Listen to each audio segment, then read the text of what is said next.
ঘরে অনেক কদিন ধরেই অনেক কটা মুসুর ডাল পড়েছিল, আর মুসুর ডালগুলো খাওয়াই হচ্ছিল না। সেই জন্য ভাবলাম আজকে মুসুর ডাল দিয়ে একটা ভালো রেসিপি বানিয়ে নিই। সেই জন্য আমি কিছুক্ষণ আগে মুসুর ডালটা ভিজিয়ে রেখেছিলাম, আর খুব ভালোভাবে ভিজে গিয়েছে।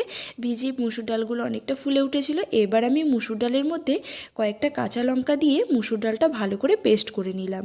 তারপর এর মধ্যে আদা, রসুন, লঙ্কা, জিরে আর পেঁয়াজ বাটা একটু দিয়ে ভালো করে মিশিয়ে নিচ্ছি। তারপর এর মধ্যে একটু হলুদ আর একটু নুন দিয়ে আবারও ভালো করে মিশিয়ে নিচ্ছি। হ্যাঁ, তোমরা কি ভাবছো আমি এটার বড়া করব? একদমই নয়। আমি এটার বড়া না করে কড়াইতে তেল দিয়ে এটা নাড়াচাড়া করে নেব। তারপর এটা ভালো করে মিশিয়ে নিলাম। মিশিয়ে নিয়ে এবার একটা কড়া বসিয়ে দিলাম। তারপর কড়াটা গরম হতেই কড়াইতে দিয়ে দিলাম তেল। তেলটা একটু গরম হয়ে যাওয়াতে তারপর এর মধ্যে দিয়ে দিলাম রসুন কুচি। রসুন কুচি দিয়ে দেওয়ার পর এরপর আমি এর মধ্যে দিচ্ছি পেঁয়াজ কুচি, দিয়ে ভালো করে হালকা করে নেড়ে চেড়ে নিলাম। এইবার আমি মিশিয়ে রাখা মুসুর ডালের পেস্টটা এর মধ্যে দিয়ে নাড়াচাড়া করে নেব। ভালোভাবে নাড়াচাড়া করে নেব যতক্ষণ না মুসুর ডালের এই পেস্টটা শক্ত শক্ত হয়ে যাচ্ছে। তো নাড়াচাড়া করতে গিয়ে দেখছি কড়াতে কিন্তু বেশ পরিমাণে লেগে গেছে। সেই জন্য কিন্তু ভালোভাবে নাড়িয়ে নিতে হবে, আর এটা এমনভাবে করতে হবে যাতে একটুও কাঁচা কাঁচা ভাবটা না থাকে। তো ভালো করে আমি এটা রান্না করে নিলাম। এবার একটা বাসনে ঢেলে নেব। তো আমি একটা থালাতে একটু তেল মাখিয়ে নিয়েছি। মাখিয়ে নিয়ে এবার কিন্তু আমি এটা ঢেলে কিছুক্ষণ ঠান্ডা হতে দেব। ঠান্ডা না হতে দিলে এটা ভালোভাবে আঠা আঠা হবে না, আর হাতে লেগে লেগে যাবে। তো আমি এটা নামিয়ে নিয়ে খুব সুন্দর করে ঠান্ডা করে নিয়েছি। ঠান্ডা করে নেওয়ার পর এটা আমি হাত দিয়ে কিন্তু ভালো করে এবার মেখে নেব। ভালো করে মেখে নেব। মেখে নিয়ে এগুলোকে আমি একটা শেপ দিয়ে দেব। তো দেখো সুন্দর করে আমি এখানে মাখিয়ে নিলাম। মাখিয়ে নিয়ে এবার আমি চৌকো করে করে সবকটাকে শেপ দিয়ে দিচ্ছি। ভালো করে একটা চৌকো করে শেপ দিয়ে দিলাম। আমি ভাবলাম এটা গোল করে করলেও হবে, কিন্তু গোল গোল করার থেকে চৌকো চৌকো করলে কিন্তু দেখতে বেশি সুন্দর লাগে। সেই জন্য আমি চৌকো চৌকো করে নিয়েছি। তো সবগুলো আমি এইভাবে চৌকো চৌকো করে নিলাম। এবার আমি এগুলোকে তেলে ভেজে তুলে রাখবো।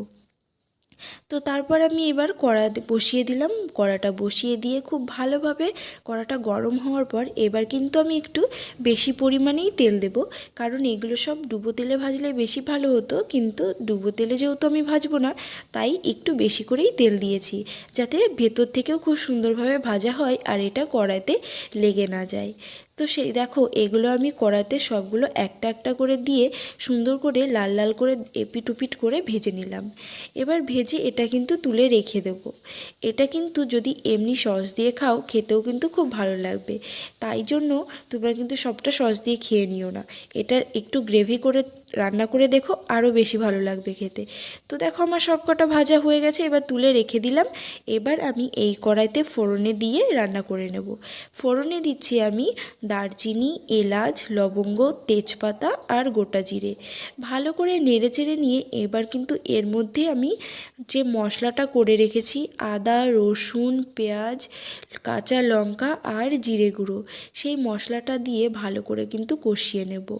তো মশলাটা আমি ভালো করে কষিয়ে নেব আর দিয়ে দেব এর মধ্যে টমেটো। ও হ্যাঁ, এর মধ্যে কিন্তু আমি টমেটো পেস্টও দিয়ে দিয়েছি, লঙ্কা, আদা, জিরে এর সাথে সাথে একটা টমেটোও দিয়ে দিয়েছিলাম, সেটা একবারে পেস্ট করে নিয়েছি।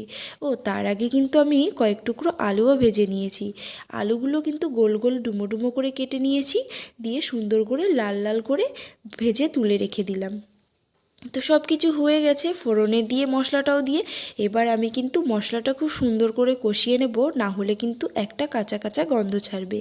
তো মশলাটা আমি ঢেকে ঢেকে সুন্দর করে কষিয়ে নিলাম। এবার মশলাটার মধ্যে আমি একটু নুন, হলুদ গুঁড়ো, কাশ্মীরি লঙ্কার গুঁড়ো আর লঙ্কার গুঁড়ো দিয়ে আমি ভালো করে কষিয়ে নিলাম। তো মশলাটা আমার সুন্দর করে কষানো হয়ে গেছে। এবার আমি লম্বা লম্বা করে কেটে রেখেছি টমেটো, সেই টমেটোগুলো দিয়ে আবারও ভালো করে কষিয়ে নেব। তো টমেটোগুলো দিয়ে ভালো করে কষিয়ে নেওয়ার পর এইবার কিন্তু এর মধ্যে আমি ভেজে রাখা আলু দিয়ে আবারও একটু ভালো করে কষিয়ে নেব। ভেজে রাখা আলুগুলো দিয়ে কষিয়ে নেওয়ার পর এবার কিন্তু এর মধ্যে আমি পরিমাণ মতো জল দিয়ে দেব। তোমরা চাইলে কিন্তু এর মধ্যে গরম জলও দিতে পারো, আবার ঠান্ডা জলও দিতে পারো, তবে এর মধ্যে যদি একটু গরম জল দিই তবে কিন্তু তরকারিটার স্বাদটাই আলাদা হবে। হবে। গরম জলে রান্না করলে খেতে অনেক বেশি ভালো হয়। তো আমি এখানে কিন্তু গরম জল দিইনি, আমি কেনা জল দিয়েছি। কেনা জল দিলেও কিন্তু তরকারি কালার খুব সুন্দর হয়। তো দেখো পরিমাণ মতো জল দিয়ে দিলাম। জলটা কিন্তু বেশি দেব না, আলুটা সেদ্ধ হবে সেই রকমভাবেই কিন্তু দিয়ে দেব।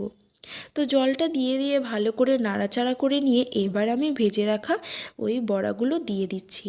ভেজে রাখা বড়াগুলো দিয়ে আবারও ভালো করে নাড়াচাড়া করে দিয়ে একটু পরিমাণ মতো আবারও নুন দিয়ে দিলাম। যেহেতু আমি মশলাতে অল্প নুন দিয়েছিলাম সেই জন্য আবার একটু বেশি করে নুন দিয়ে দিলাম। তারপর আমি সুন্দর করে ঢাকা দিয়ে দিলাম, দিয়ে তারপর আলু সব কিছু সুন্দরভাবে সেদ্ধ হয়ে গেছে আর রান্নাও হয়ে গেছে, আর আমার ঝোলটাও অনেকটা গাঢ় হয়ে এসছে। এবার কিন্তু আমি তরকারিটা নামিয়ে নেব। তো কেমন লাগলো এই ভিডিওটা অবশ্যই কিন্তু কমেন্ট করে জানাবে। ভালো লাগলে লাইক করবে, শেয়ার করবে আর ফলো করে দেবে। আর যারা ইউটিউব থেকে দেখছো তারা ইউটিউব চ্যানেলটিকে সাবস্ক্রাইব করে দেবে। তো নতুন নতুন ভিডিও পেতে সাবস্ক্রাইব করে